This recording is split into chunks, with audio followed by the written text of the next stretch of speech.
Rizka. Hai, saya Desti. Saya dari kelompok. Kami dari kelompok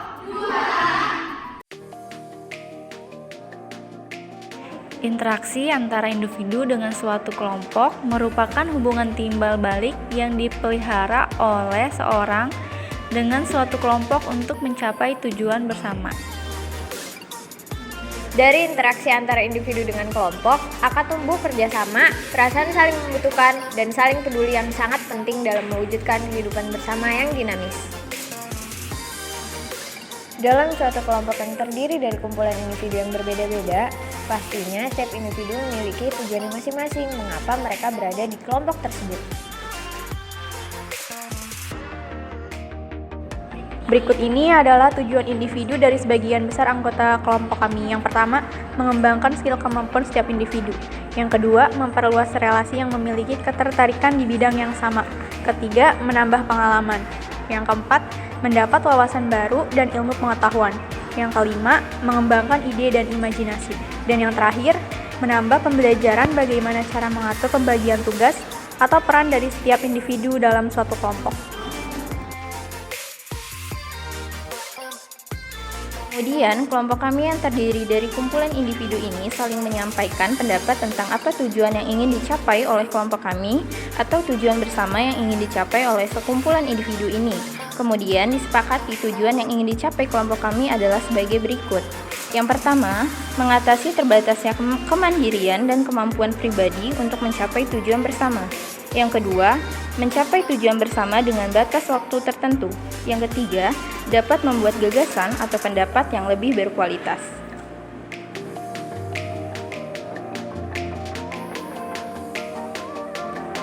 Namun, dalam suatu kelompok, kemungkinan besar pasti bisa terjadi gap atau celah antara individu dengan individu dalam suatu kelompok. Berikut ini adalah gap yang bisa terjadi pada suatu kelompok. Yang pertama, adanya perbedaan dalam hal kemampuan atau kapasitas dalam melakukan tugas atau pekerjaan.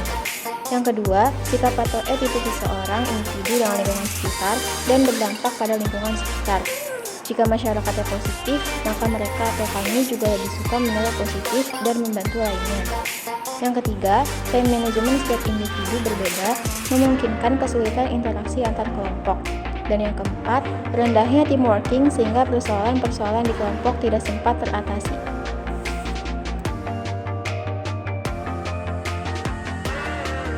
Jika gap tidak diatasi, maka suatu tujuan akan sulit tercapai dan hubungan antara individu dan kelompok rentan terjadi konflik.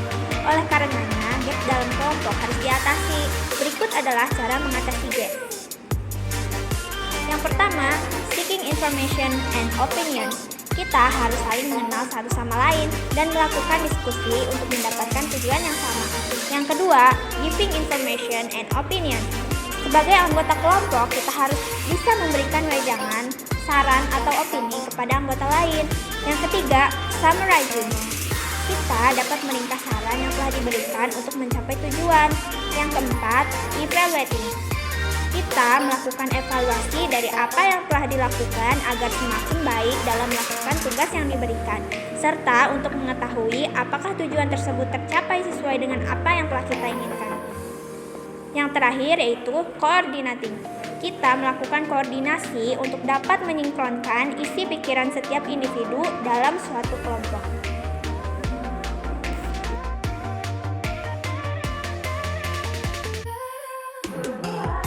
Dari penjelasan yang sudah kami sampaikan, dapat disimpulkan bahwa di dalam suatu kelompok maupun organisasi pasti terdapat hubungan antara individu dengan individu lainnya.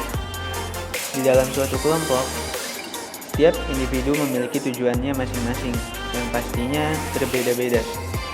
Namun, pada intinya, tujuan pada setiap individu ini memiliki kesamaan. Lalu, suatu kelompok juga pastinya memiliki tujuan bersama. Tujuan ini ditetapkan dengan hasil musyawarah anggota kelompok. Dalam mencapai suatu tujuan kelompok, pastinya terdapat sebuah gap. Gap tersebut dapat diatasi dengan cara-cara yang sudah dijelaskan.